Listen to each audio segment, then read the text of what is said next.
Good morning, everybody. Welcome to my channel. This is You Too Can Be Great. I just woke up. I went to bed late around 2 a.m. yesterday, so I forgot to do my normal face grooming. So I woke up like this, okay? So I wanted to do a review. I'm losing my voice. I wanted to do a review of the Real Housewives Potomac season finale. Well, no, reunion. Because the reunion, they showed the first clip, supposed to be a 3-part season. I told y'all that I can't wait till the reunion to come here, because when the reunion gets here, we gonna see it all. I said in my reviews, I did one a couple days ago, and I also did Salt Lake City yesterday, so go and watch the episode for Salt Lake City, because it's good to watch and you will enjoy yourself. But I said what I said. I promised y'all that I was gonna keep the same energy for Candiace, the same energy for Monique. I am not excusing Candiace's behavior. I'm sorry, it's never gonna happen, not in this lifetime or the next. Because as you saw in the reunion, Karen said what I've been saying.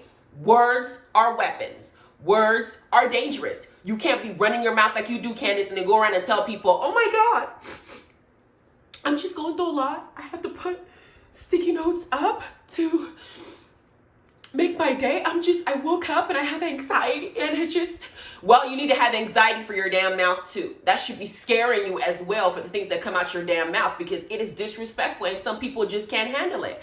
I have the strength to just walk away from Candiace and cross off my life and just tell myself that she's just not worth the damn energy. Apparently Monique and Ashley and everybody else don't seem to feel that way. You talk too damn much. You talk. And Karen has been saying it to her multiple times throughout the season. Your mouth is an issue. Hell, even Giselle said that, oh, Candiace is so annoying. We know she's so annoying. Annoyance is one thing.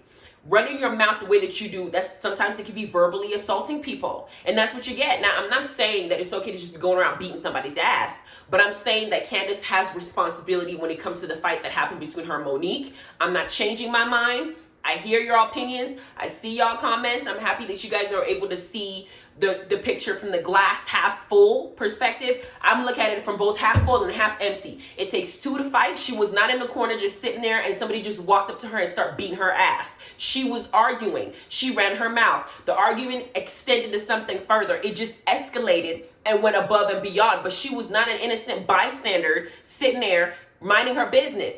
And on top of that, I said in one of my earlier reviews about the whole Candiace and what was her name? The boring girl from the previous season. I think she was in season 1. And then her husband were getting a divorce. And she's supposedly the one who started a rumor that Monique's son, Chase, did not belong to Chris. And then Candiace had called her. And according to what Monique and Chris said, Candiace called her, and they have proof that Candiace stayed on the phone with that woman for over an hour, getting tea on what she thought was what was complete rumors. And then went and did an interview mentioning it. In her interview, she did say, I saw Chase, and Chase is Chris's baby. But the fact that Candiace entertained that interview would kind of make it look some type of way. Now, another thing about this reunion that I want to know is Chris said that Candiace's husband and her are on good terms, and that they used to come over their house, and Candiace's husband said they'd go to their house to have dinner sometimes, and they were there.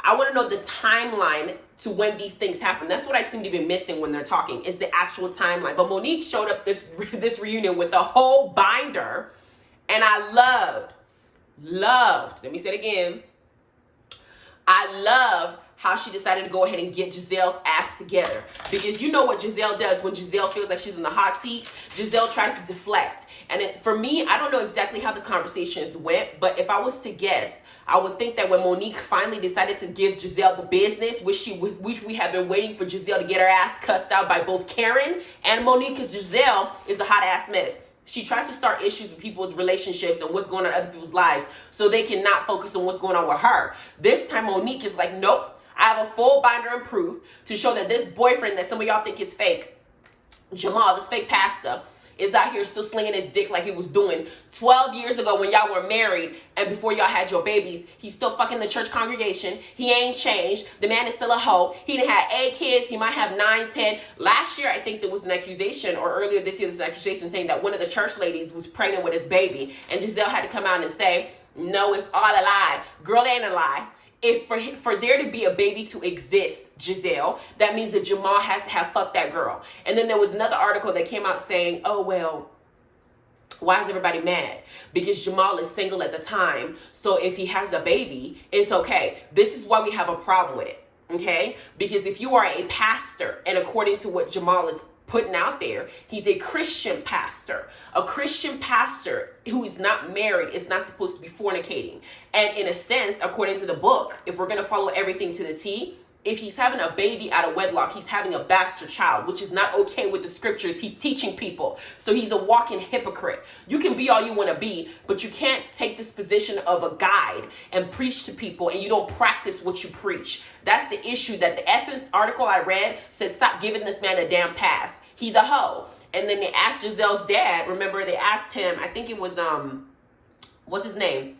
Curtis Graves, her dad. They asked him why he didn't like Jamal. He said Jamal has 6, 7 baby mamas. And then Giselle had an interview going around saying, my father's 86 years old. You know, 86-year-old people be saying something. She passed off like he was senile, bitch. The man knows what he's saying, because I don't think Jamal is a good role model for any of your girls, because he doesn't respect any women, period. And I went further to do some more research on Jamal because I didn't know much about him until this show came out. Jamal was a pastor initially at Baltimore, at a church in Baltimore called Empowerment Temple Church. Okay? He's a pastor there. And then when that scandal broke out and when everything was going on between him and Giselle's now 50. Jamal is 49, so he's a year younger than her. And it seemed like he had done an interview with the Breakfast Club, and in that interview he said that he had left Giselle because he wouldn't be disrespected in his home. But at the time, Giselle had his kids. 1-year-old, the twins were 1-year-old, and the older daughter was 2 years old at the time. And then they said that they divorced 12 years after being married, but he had walked out on her initially when the baby was 1 and 2, when the babies were 1 and the other one was 2. How you gonna walk out on her at that age, say you don't want to be disrespected when you're the one fucking around? That level of reverse psychology and gaslighting baffles me for somebody who claims to be a man of the cloth. That's the part I think that it's shocking to me the most, that you can sit there and look at yourself in the mirror, and then when somebody sits there and says you did something wrong, you're going to do an interview saying, I made a mistake, I'm a human being, Mistakes only happen once in a while. What you're doing is pathological, fool. Then I did more research, and I'm like, this man is a 49-year-old unpaid gigolo, because he said that he has been slinging his brown all over Atlanta, because I don't know if he's still the pastor in the church of Baltimore, but I know he's currently the senior pastor of a church called the New Birth Missionary Baptist Church in Atlanta, Georgia. Changed the whole name and everything, probably moved because Baltimore wasn't having him anymore, and he loves missionary positions, so he's gonna go ahead and be the senior pastor for the New Birth Missionary Baptist Church in Atlanta. And at the time now, it says he has, what I could confirm was that he had 3 daughters with Giselle, Angel, Adore, and Grace. He had another daughter before Giselle. She's 22-year-old now. And then he had another son while he was with Giselle, name of John. He's 5 years old. And I think that was the affair that was supposedly had broke up the relationship officially between Giselle and Jamal, because he had a baby. And according to that girl, in a 2015 article, because we're in 2020 now, in a 2015 article, he allegedly had an affair with that woman, and he had asked her for an abortion. You see the double standard? Because he made a mistake, he asked to kill the baby. But this man is a pastor. Now, I'm not against abortion. I'm sorry. I'm not for it. I'm not against it. I personally don't care. I'm indifferent. It all depends on what I want to do for myself. If somebody decides that they want to go have an abortion and it's their baby, I don't feel like I have a say to tell them what to do, because I'm not responsible financially if I force them to have the baby. And a lot of people are complaining, oh, people are on welfare, this, and this, but you're forcing them to have babies when they're not ready. And some companies refuse to pay for birth control for these women, or they don't make the Plan B is like $50 in certain areas, and they say certain areas is free, but I've never seen it free. But Plan B, when I see it, it's $50, and if you don't want people to have so many abortions, you shouldn't make it difficult for them to take certain precautions to make sure they don't have to do that. So I just choose not to involve myself in its entirety. But for this situation, as a pastor who's supposed to be a man of God, not only cheating, but you wanted to hide your infidelity by now terminating the pregnancy that happened while you were cheating, you were being a hoe, you were committing adultery. Like, all of this is just wrong. That's what it is. So I'm reading all of this, and I'm sitting here trying to see Giselle, who goes around judges people, looks at everybody on that show, points out all their flaws, including Robin's situation where her man, Juan, when Juan wasn't going to propose to her and she's been living in a house with him for years. Why on earth did she say that Robin shouldn't be in that house. She didn't like in the first season. She said Robin should marry. He should marry her. She'll know what they're doing. If that's the case, why? I don't know what you're doing either. And I don't know why Robin is not being honest with her about her situation, because I know Robin is thinking what we're thinking. No way in hell we will go back to this person. Now, if we get to Candiace and her boo-boo crying ass, it seems like Chris in the reunion is going to come out and he's going to speak. Because I think this is what I like about the reunion. At this time, they have all watched the show. They have seen what we have not been seeing. I don't know how Wendy's going to act this time around, because Wendy had a lot to say during the show when she didn't know half the stuff that we knew with her straight hair. I didn't like her hair in this reunion. I didn't think it fit. I liked her dress because I always like black folk in neutral, in, you know, earth colors, earth tone colored yellow is beautiful, and like my complexion is beautiful. But I would have liked her to have natural style to go with it, not the straight hair, because it doesn't seem to work with her face. That's just my opinion. But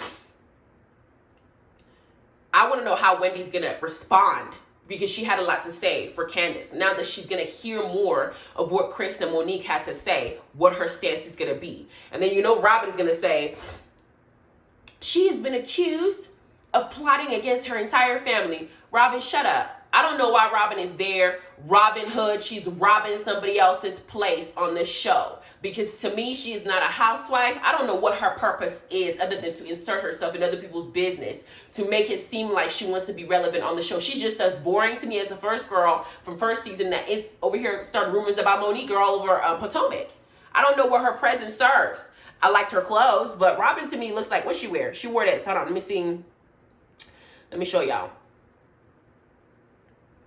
She wore this. What y'all think? I mean, Robin to me looks a little bit butch in her when she presents herself. To me, that's what she comes off like. There's nothing wrong with being butch. I'm just saying that is what I see when she comes. This was Monique's, not Monique's, Wendy's.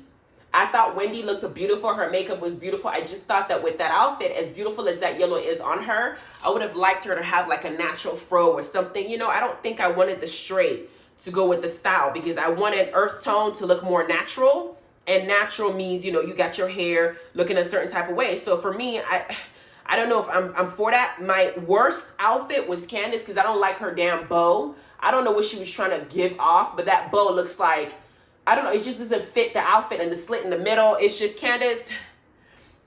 Her face is beat beautifully. Her hair looks beautifully. Her skin is just glowing, but the outfit ain't working for me. I don't like the slit. I don't like the bow. I just don't like the whole outfit. It's just not working for me. You know, it takes away from her face. Now, we know Ashley didn't secure the bag again. She got married. I like her outfit, but I don't like that little mixed color flurry thing she got on the side. I don't know if those are just maternity clothes and she didn't have no choice but to wear it because it was just the only one that she was able to fit into. But this one, I don't like either. That's not my style. That's not what I would like for her, not for her body shape. But Ashley to me is pretty, even though she runs her mouth in the wrong direction. Now, we saw that they did do a preview of what's supposed to happen in the finale. And somebody said the finale is supposed to be 75-minute long. Is that true? That finale is supposed to be that long, in 15 minutes, more than an hour. And it's one of the longest finales that have done, you know, in the Bravo franchises. But it's supposed to be epic. And Michael and